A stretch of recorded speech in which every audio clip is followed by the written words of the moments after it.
এবার মিছিল কলকাতা হাইকোর্টের আইনজীবীদের। কলকাতা হাইকোর্টে বি গেট থেকে মিছিল শুরু হয় আইনজীবীদের, শেষ হয় সিটি সিভিল কোর্টে। এই মিছিলের দাবি গণতন্ত্র প্রতিষ্ঠা করতে হবে, গণতন্ত্র প্রতিষ্ঠার মাধ্যমে দেশের সার্বভৌমত্ব রক্ষা করার দাবি তাদের।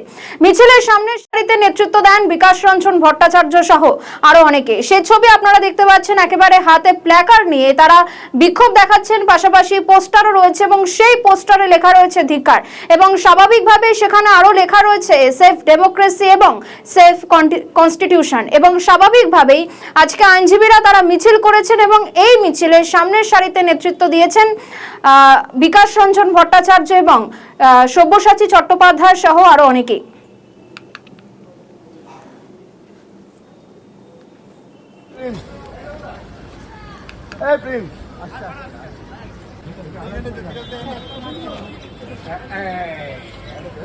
বিষয়টা খুব পরিষ্কার। বিষয়টা হচ্ছে আমরা দেখতে পাচ্ছি যে 2014-র পর যারা ক্ষমতায় এসেছেন তাদের একটা ধারাবাহিক প্রচেষ্টা হচ্ছে যে সংবিধানটাকে পাল্টে দাও। তাদের মাথায় রয়েছে হিন্দু রাষ্ট্র, সেই মাথা থেকেই তারা সাংবিধানিক যে সমস্ত ব্যবস্থাগুলো আছে, সাংবিধানিক যে প্রতিষ্ঠান আছে, সব জায়গায় তারা তাদের একেবারে হিন্দু রাষ্ট্র মতাবলম্বী মানুষকে বসিয়ে দিয়ে ধ্বংস করার চেষ্টা করছে। আপনারা দেখেছেন নির্বাচন কমিশন যে ভূমিকা নিয়েছে, গোটা ভারতবর্ষের বুকে 3 কোটির ওপর মানুষের নাম বাদ। এটা কি ছেলে খেলা হচ্ছে? পশ্চিমবঙ্গের মাটিতে প্রায় 35 লক্ষ মানুষের নাম বাদ গিয়েছে, এখনো 27 লক্ষ মানুষ ঘুরে বেড়াচ্ছেন, তাদের কি হবে তার ঠিক নেই।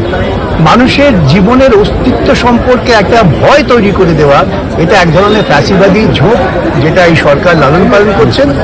তার বিরুদ্ধে আমাদের একমাত্র কাজ হচ্ছে সংবিধান এবং সংবিধানকে রক্ষা করা, সাংবিধানিক যে মূল্যবোধ, সাংবিধানিক অধিকার তাকে রক্ষা করা।